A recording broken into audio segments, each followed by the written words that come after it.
Assalamualaikum warahmatullahi wabarakatuh. Selamat pagi guys. Selamat datang lagi di channel Uncle Louis Jalan-Jalan. Kali ini kita akan berpetualang di ujung barat Indonesia, sebuah tempat yang bukan hanya indah dipandang, tetapi juga menyimpan makna besar bagi perjalanan bangsa Indonesia.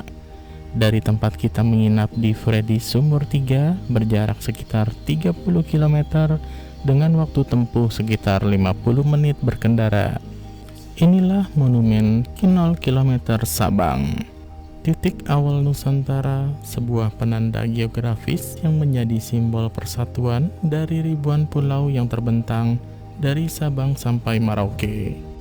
Monumen ini berdiri megah di Pulau Weh Sabang, dikelilingi oleh laut biru yang tenang, hembusan angin dari Samudra Hindia, serta alam yang masih terjaga keasriannya. Dari tempat inilah jarak Indonesia diukur dan diidentitas sebagai negara kepulauan dimulai.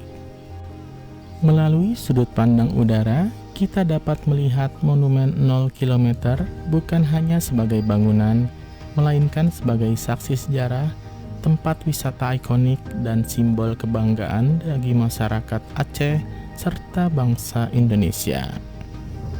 Mari kita nikmati keindahan monumen 0 km Sabang dari sudut pandang yang berbeda, menyusuri awal Indonesia dari atas udara melalui tangkapan video drone.